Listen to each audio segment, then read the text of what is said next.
पर उपस्थित सभी महानुभाव और उपस्थित सभी दोस्तों, भाई और बहनों, मैं नहीं जानता कि आज लोगों ने आपने हिंदुस्तान टाइम्स की खबर पढ़ी है, क्योंकि हिंदुस्तान टाइम्स में शांतनु ठाकुर जो मंत्री है, उनका बयान आया है कि 7 दिन के अंदर हम जो है सीएए लागू करेंगे। जो खतरा कोविड के पहले मंडरा रहा था, वह आज दोबारा इलेक्शन के माध्यम से आ रहा है। ऐसी एक परिस्थिति है।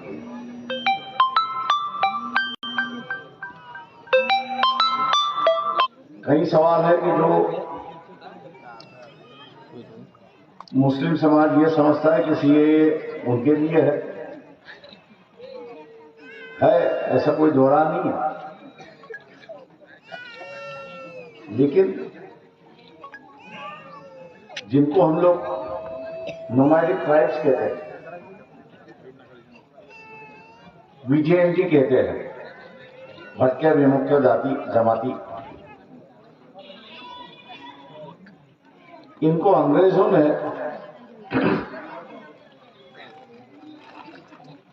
1881 में एक कानून बनाया और उस कानून के तहत उनको अपने गांव से निकाला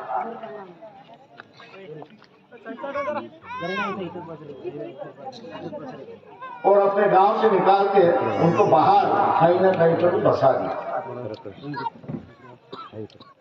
कैंप जिसको हम कहते हैं कि जैसे सीएए के अंदर असम में जिनके पास कागजात नहीं मिले उनको एक कैंप में रखा था, उसी तरह उनको कैंप में रखा था।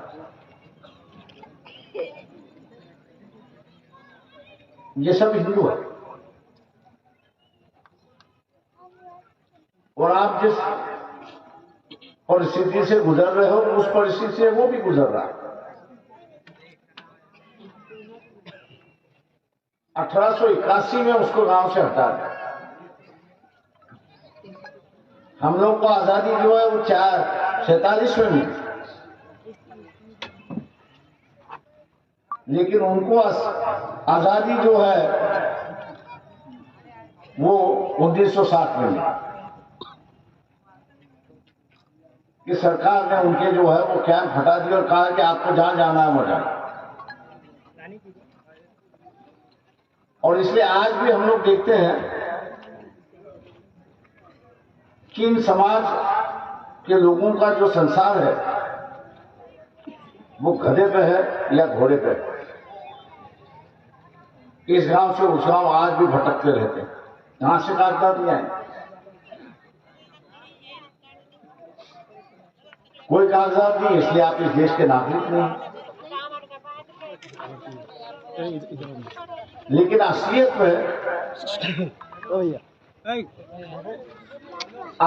में ब्रिटिशों ने इनको कैद क्यों किया?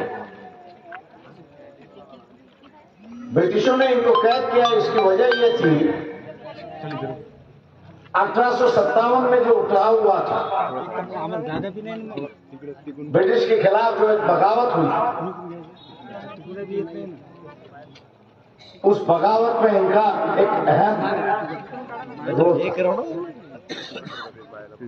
इनको उस वक्त पंडाली किया जाता था। इनके कबीले होते थे, कबीले का सरदार होता और कबीले का सरदार जो है वही कबीला उसको मानता। राजा महाराजाओं ने अपनी तलवारें ब्रिटिशों के सामने रख दी, लेकिन ये जो कबीले थे, ये कबीले लड़ते रहे, ब्रिटिशों के सामने झुके नहीं, और इसलिए इनको बंदिश बनाया गया कानून के माध्यम से। तो आप अकेले नहीं हो, आपके साथ में इस देश का 30% जनता है कि जिनके पास कागजात ही नहीं।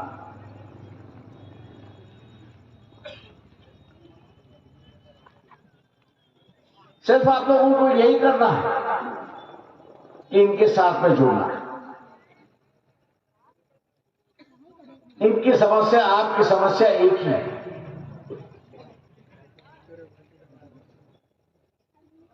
और ये लोकसभा में पहले जो सीए लागू करना चाह रहे, डरा रहे, धमका रहे, मैं आपसे आग्रह करता हूं, विनती करता हूं कि अपने शेर की तरह अपनी जिंदगी गुजारिए। मोदी जैसे ऐसे कई भेड़िया आएंगे जाएंगे,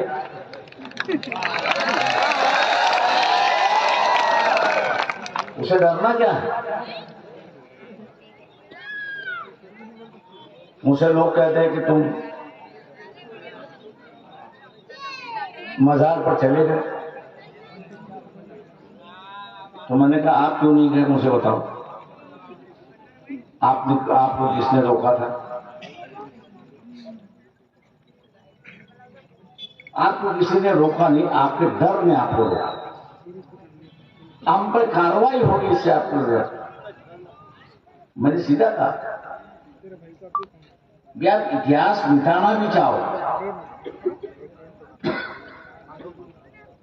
आप इतिहास मिटाना भी चाहो तो भी नहीं मिटा सकते।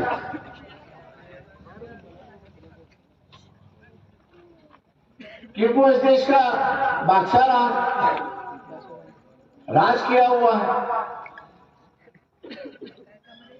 अब वो इतिहास को आप मिटा नहीं सकते, तो जिस इतिहास को मिटा नहीं सकते उसे स्वीकार तो लो।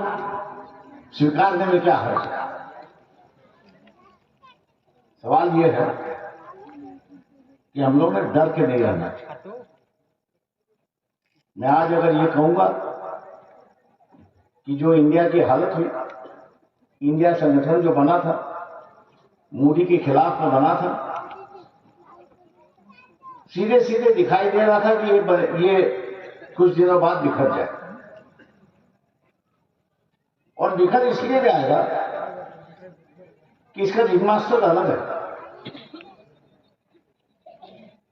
प्रधानमंत्री मोदी जो है वो इसके रिंगमास्टर है। मदारी जैसे अपने बंदरों से नचाता है, उसी तरह से ये जो रिंगमास्टर है राजनीतिक नेताओं को अपने इशारों पर नचाए। ये नेताओं को नचाएगा, आपको तो नहीं नचाएगा ना, या आपको भी नचाएगा?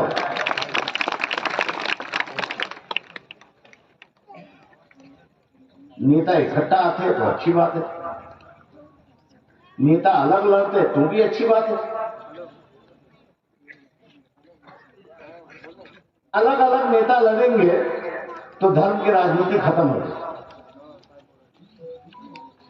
क्योंकि जेडीए का जो कोई उम्मीदवार होगा वो भी हिंदू होगा, टीएमसी का जो भी उम्मीदवार होगा वो हिंदू होगा, कांग्रेस का होगा वो भी हिंदू होगा, एनसीपी का होगा वो भी हिंदू होगा, शिवसेना का होगा वो भी हिंदू होगा, बीजेपी का होगा वो भी हिंदू होगा, तो सभी हिंदू हो गए। तो धर्म की राजनीति कहां हुई? धर्म की राजनीति खत्म हो, और धर्म की राजनीति की जगह जात की राजनीति शुरुआत हुई, समाज की राजनीति शुरुआत। अपनेपन की भावना जाग जाती है। उम्मीदवार अपना है और उम्मीदवार अपना होने की वजह से उसकी इज्जत बढ़ती है, उसका डिपॉजिट जाएगा। इस डर से उसकी डिपॉजिट गई, मतलब अपने समाज की डिपॉजिट,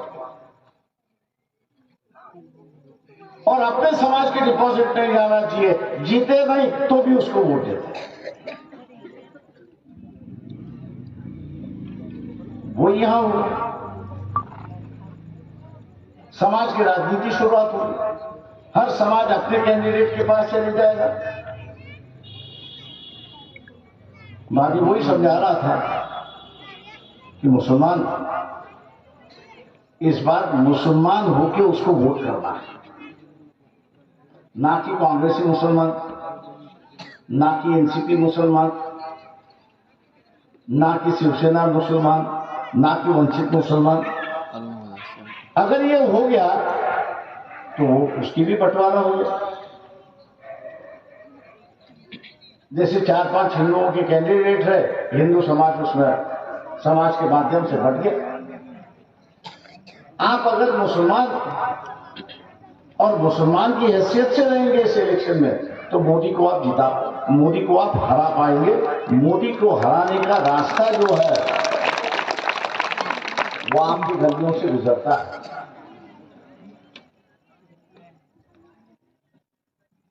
मोदी को हराने का जो रास्ता है वो आपकी गलियों से गुजरता है।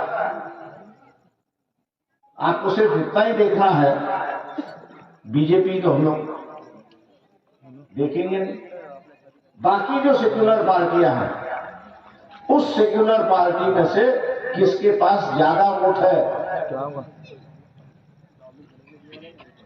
किसके पास ज्यादा वोट है, जिसके पास ज्यादा वोट है उसके खेमे में मुसलमान ने अपना वोट डाल दिया तो वो जीत गया। क्योंकि 48 कॉन्स्टिट्यूंसी में 2 कॉन्स्टिट्यूंसीज को छोड़ के बाकी केस में मुसलमान 1.5 लाख के आसपास है कम से कम, और यहां 1.5 लाख के ऊपर कोई जीत के आता ही नहीं।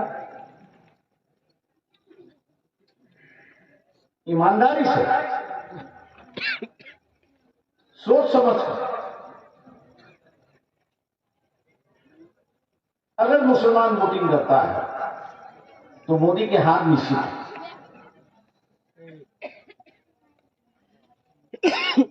मोदी के हाथ निश्चित है, क्योंकि आपका जो 1.5 लाख वोट है वो एक तरफ ही जाएगा। 2 लाख वोट तो सभी के पास है। 2 लाख में से ये 1.5 लाख वोट आ गए, कितने हो गए? इस बार जो है वो 3.5 लाख में उम्मीदवार जीतेगा अगर सब अलग अलग लड़ते हैं। राजनीति जो है वो मुसलमानों के हाथ में है। अब देखना यह है कि मुस्लिम समाज भावुक बनता है या दिमाग से लड़ता है। अभी तक जो है वो भावुक होकर के लड़ता है। ये कांग्रेस ने हमको बचा लिया, इसने फलाना दे दिया, तमाम जगह दड़का दे दिया, लेकिन ये देखा नहीं कि ये जीतने वाला ये हार गया। इसलिए मुसलमानों को इस बात जो है जज्बात तो रखना है, लेकिन साथ साथ दिमाग में सोच समझ के वोटिंग करना है। अगर मुसलमान सोच समझ के वोटिंग करता है तो मैं मान के चलो महाराष्ट्र में से करीब करीब 40 सीटें बीजेपी के खिलाफ जाएगी, ये आप मान कर।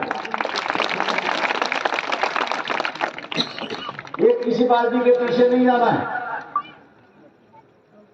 नहीं तो आज भैया कांग्रेसी है, कांग्रेस ने ये किया, कांग्रेस ने वो किया, कांग्रेस ने वो किया। आज आधा से ज्यादा अगर कांग्रेस अकेले लड़ती है तो आधे से ज्यादा सीटों में कांग्रेस के डिपॉजिट जब्त हो जाए।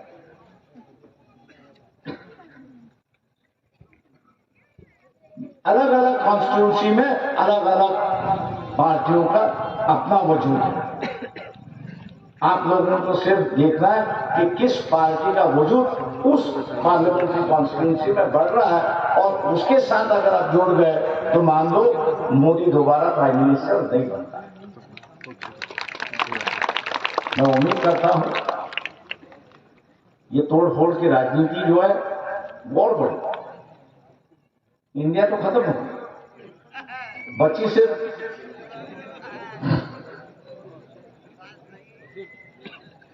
उत्तर प्रदेश है।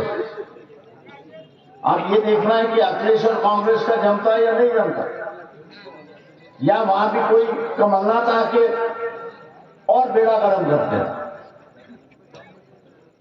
वैसे ही महाराष्ट्र में 2.5 साल हुए,